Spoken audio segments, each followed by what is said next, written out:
മലയാളികൾ മംഗലാപുരത്ത് പോയി താമസിച്ച് ജീവിക്കുവാൻ തുടങ്ങിയാൽ എന്ത് സംഭവിക്കും? കേരളം പോലെ പിന്നോക്കമായ ഒരു സംസ്ഥാനത്തിൽ നിന്ന് മംഗലാപുരം പോലെ പുരോഗമിച്ച ഒരു പട്ടണത്തിൽ എത്തിച്ചേരുമ്പോൾ മലയാളികൾക്ക് പെട്ടെന്ന് അഡ്ജസ്റ്റ് ചെയ്യുവാൻ പറ്റുകയില്ല. ആധുനികമായ ഒരു സംസ്കാരവും ആധുനികമായ ഒരു ചിന്താഗതിയുമുള്ള കർണാടക സംസ്ഥാനത്ത് മലയാളികൾക്ക് പെട്ടെന്ന് അഡ്ജസ്റ്റ് ചെയ്യുവാൻ പറ്റുകയില്ല. കേരളത്തിൽ കാണുന്നത്ര ഏഷണിയും പരദൂഷണവും കുശുമ്പും വർഗീയതയും ജാതീയ ചിന്തയും മംഗലാപുരത്ത് കാണുവാൻ പറ്റുകയില്ല. വിദ്യാഭ്യാസത്തിൻ്റെ അടിസ്ഥാനത്തിലാണ് ജനങ്ങളുടെ ജീവിത നിലവാരം ഉയർന്നു കാണുന്നത്. അല്ലാതെ കേരളത്തിലെ പോലെ തിണ്ണമിടുക്കുള്ളവരും തടിമിടുക്കുള്ളവരും കൂടുതൽ ഉയർന്ന സ്ഥാനങ്ങളിലെത്തുന്നത് കർണാടകയിൽ അത്ര സാധാരണമല്ല. അഴിമതി പൂർണ്ണമായും തുടച്ചു നീക്കുവാൻ കർണാടകയിൽ സാധിച്ചിട്ടില്ലെങ്കിലും കേരളത്തിലെ പോലെ പൂർണ്ണമായ അഴിമതിയിൽ മുങ്ങിയിട്ടില്ല മംഗലാപുരം പോലെയുള്ള കർണാടക നഗരങ്ങൾ. ഇതുപോലെ തന്നെയാണ് ഇന്ത്യക്കാർ യൂറോപ്പിൽ പോയി താമസിക്കുമ്പോഴും അനുഭവപ്പെടുന്നത്. യൂറോപ്യൻ രാജ്യങ്ങളിലെ ചിട്ടയും ക്രമസമാധാനവും നിയമവാഴ്ചയും ഇന്ത്യക്കാരെ അത്ഭുതപ്പെടുത്തും. അനേക വർഷങ്ങൾ താമസിച്ചാൽ മാത്രമേ ഇംഗ്ലണ്ടിലും ജർമ്മനിയിലും ഫ്രാൻസിലുമൊക്കെ ഇന്ത്യക്കാർക്ക് അഡ്ജസ്റ്റ് ചെയ്യാൻ പറ്റുകയുള്ളൂ. എങ്കിലും ഇതിനേക്കാൾ കഠോരമാണ് നോർവേ പോലെ അതിവികസിത രാജ്യങ്ങളിൽ എത്തിപ്പെടുന്ന ഇന്ത്യക്കാരുടെ അവസ്ഥ. ഇംഗ്ലണ്ടിലും ഫ്രാൻസിലും അഡ്ജസ്റ്റ് ചെയ്യുന്നതിനേക്കാൾ പ്രയാസമാണ് നോർവേയിൽ ഒരു ഇന്ത്യക്കാരന് അഡ്ജസ്റ്റ് ചെയ്യുവാൻ. കാരണം പുരോഗതിയുടെ പാരമ്യത്തിലെത്തിയ നോർവേ എന്ന രാജ്യം ഒരുപാട് നിയമങ്ങളും അനുശാസനകളും ഉണ്ടാക്കുകയും ഇന്ത്യക്കാരുടെ ജീവിതത്തിൽ അത് വലിയ പ്രയാസമായി മാറുകയും ചെയ്തിട്ടുണ്ട്. നോർവേയിൽ ജീവിക്കുന്ന ഇന്ത്യൻ സ്വദേശികളായ അനുരൂപ് ഭട്ടാചാര്യയും സാഗരിക ഭട്ടാചാര്യയും സാധാരണക്കാരായ ഒരു ദമ്പതികളാണ്. അവർക്ക് 2 കുട്ടികളുണ്ട്. ഇന്ത്യൻ രീതിയിൽ നോക്കുകയാണെങ്കിൽ യാതൊരു പ്രത്യേകതകളും ഇല്ലാത്ത ഒരു കുടുംബമാണ് അനുരൂപ് ഭട്ടാചാര്യയുടെയും സാഗരിക ഭട്ടാചാര്യയുടെയും കുടുംബം. എന്നാൽ കുട്ടികൾ കരയുന്ന ശബ്ദം കേൾക്കുന്നു എന്ന് അയൽവക്കക്കാർ പോലീസിനെ അറിയിച്ചപ്പോൾ ബാലസംരക്ഷണ വിഭാഗത്തിൽപ്പെട്ട ഉദ്യോഗസ്ഥ ഈ വീട് സന്ദർശിക്കുകയും കുറേയധികം ചോദ്യങ്ങൾ ചോദിക്കുകയും ചെയ്തു. അങ്ങനെയാണ് കുട്ടികളെ അമ്മ ശിക്ഷിക്കുന്നതായും കുട്ടികളെ വളർത്തുവാൻ വേണ്ടി അച്ഛൻ വേണ്ടത്ര ശ്രദ്ധ കാണിക്കുന്നില്ല എന്നും അവർ ഗവൺമെന്റിന് റിപ്പോർട്ട് ചെയ്തത്.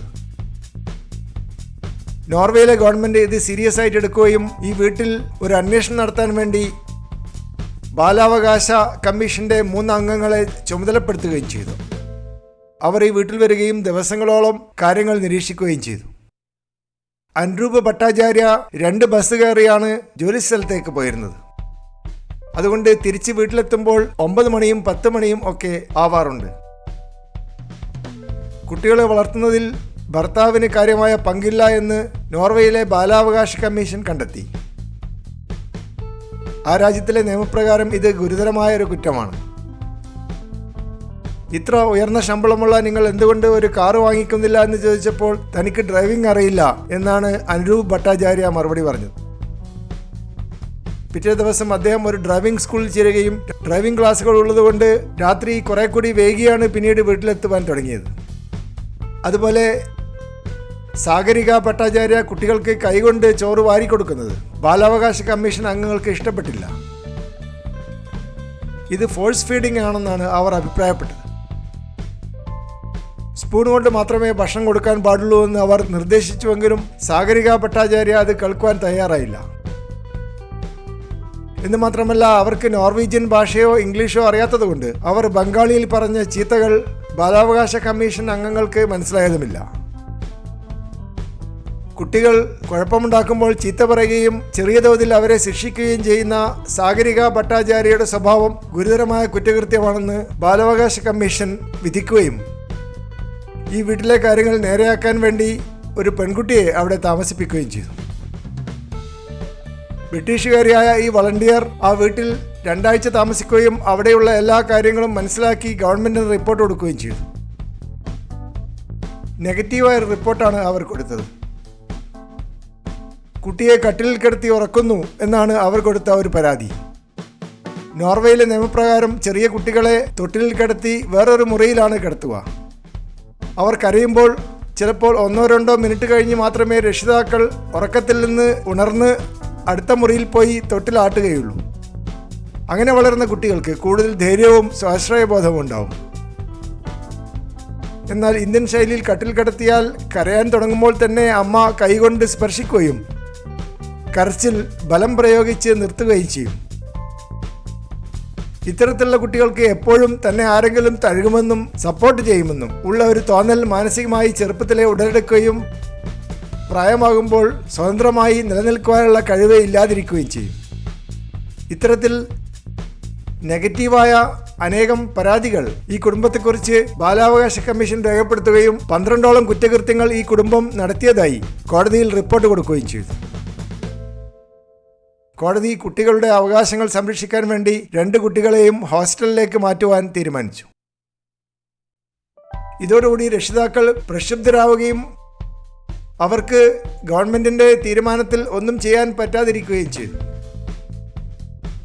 ന്യൂഡൽഹി ടെലിവിഷൻ നൽകിയ ഒരു അഭിമുഖത്തിൽ കുട്ടികളുടെ അച്ഛൻ അനുരൂപ് ഭട്ടാചാര്യ പറഞ്ഞത്, കിടക്കയിൽ രക്ഷിതാക്കൾക്കൊപ്പം കുട്ടികളെ കിടത്തുന്നത് ഇന്ത്യയിൽ സർവ്വസാധാരണമാണെന്നും ഞങ്ങൾ ഇന്ത്യക്കാരായതുകൊണ്ട് ഞങ്ങൾക്ക് ഈ സംസ്കാരം കണ്ടിന്യൂ ചെയ്യുവാൻ അധികാരമുണ്ട് എന്നുമാണ്.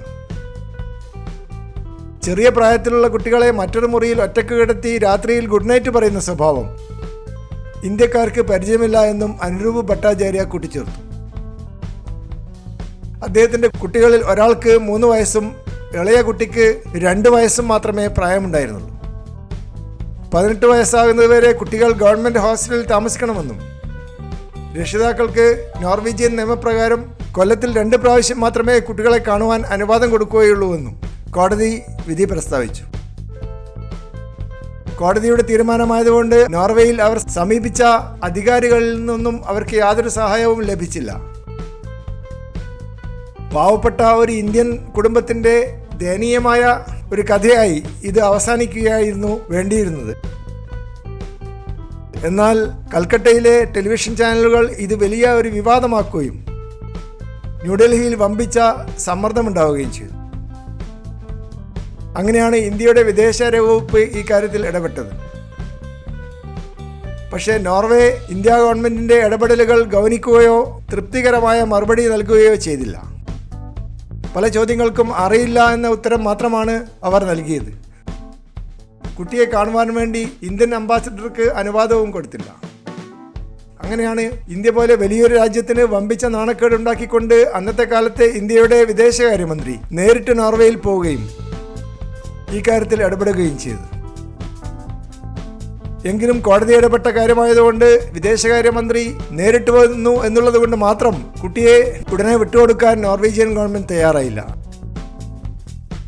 അനേക ദിവസങ്ങളുടെ പരിശ്രമഫലമായിട്ടാണ് വിദേശകാര്യമന്ത്രിക്ക് കുട്ടികളെ ഇന്ത്യയിലേക്ക് കൊണ്ടുവരുവാനും രക്ഷിതാക്കളെ ഏൽപ്പിക്കുവാനും സാധിച്ചത്.